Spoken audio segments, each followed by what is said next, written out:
Hola con todos y bienvenidos nuevamente a esta clase. En esta ocasión vamos a conocer los diferentes métodos de muestreo e identificaremos los posibles sesgos que se pueden presentar. Comencemos recordando que la estadística inferencial se refiere a métodos utilizados para sacar conclusiones de la población basados en datos provenientes de muestras. Entonces, es importante saber cómo seleccionar muestras. Vamos a conocer malos y mejores métodos de muestreo. Y posteriormente revisaremos los sesgos que se podrían presentar. Una muestra es un subconjunto de la población. No todas las muestras son apropiadas. Necesitamos que sean representativas, es decir, que sean una microversión de la población. Una buena manera de lograrlo es mediante el muestreo aleatorio simple, en el cual todos los elementos de la población tienen la misma posibilidad de ser seleccionados.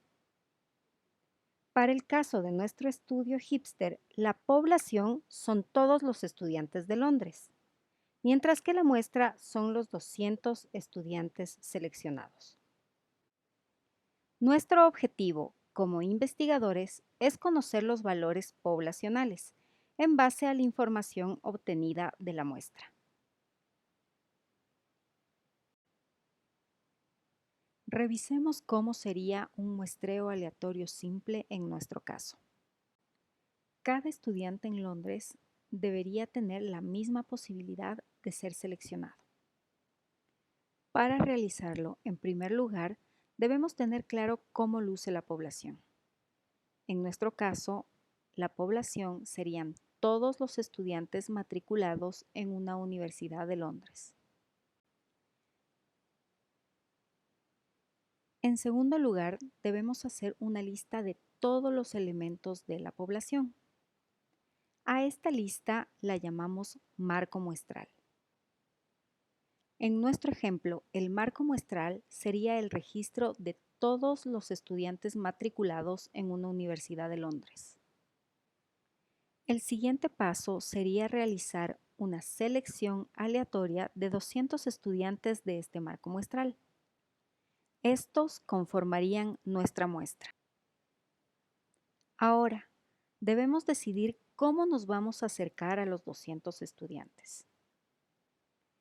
Para esto tenemos tres opciones. La primera es a través de una entrevista cara a cara. Aquí obtendremos la información de forma presencial.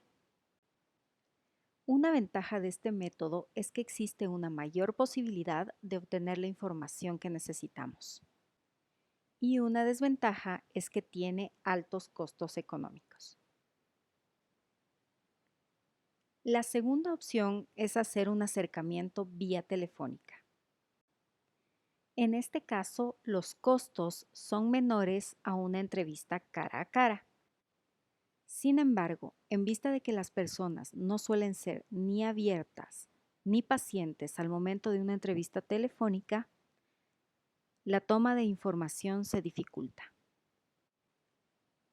El tercer método es el autoadministrado, cuando, por ejemplo, enviamos una encuesta a través de correo electrónico.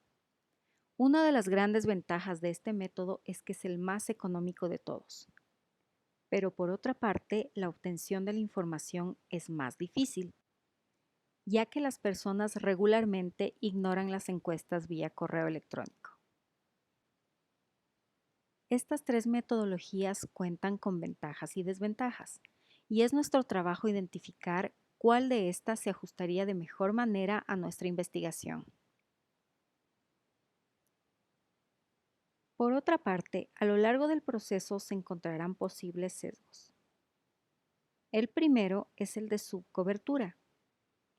En este, no todos los elementos de la población están incluidos en el marco muestral.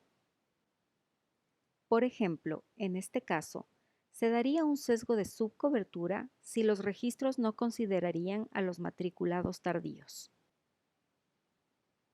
El segundo es el sesgo muestral. donde no todos los elementos de la población tienen la misma probabilidad de ser seleccionados. Esto sucede cuando falla el muestreo aleatorio. Una vez que ya tomamos la muestra, puede presentarse el sesgo por no respuesta, cuando, por ejemplo, un encuestado omite una o varias preguntas. En estos casos habrá sub- o sobrerepresentación de ciertos grupos, lo que generará problemas de sobre- o subestimación en los cálculos. Finalmente, pueden existir sesgos en las respuestas. Estas se presentan cuando un encuestado miente al responder.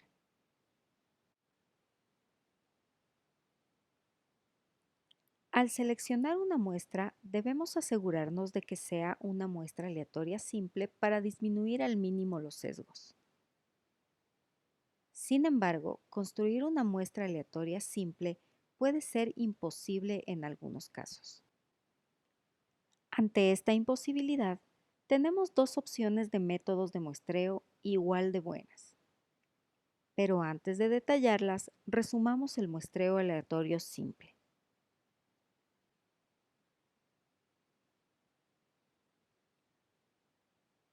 Volvamos a nuestro ejemplo.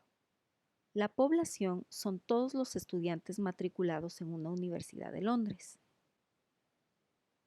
Nosotros deseamos tomar una muestra de 200 estudiantes. Nuestro marco muestral sería el registro de todos los estudiantes. Para realizar un muestreo aleatorio simple, podríamos colocar los nombres de todos los estudiantes en una caja. Posteriormente, podríamos ponernos una venda en los ojos, revolver el contenido de la caja y extraer de ella 200 nombres.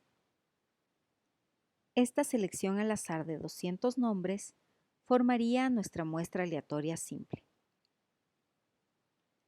Ahora bien, revisemos las alternativas al muestreo aleatorio simple.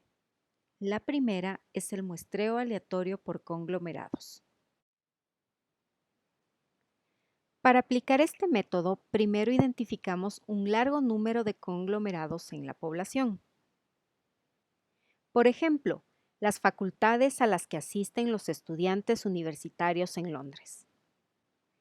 Cada facultad está representada por un tacho donde se colocan los nombres de los estudiantes. El próximo paso es realizar una selección aleatoria de tachos.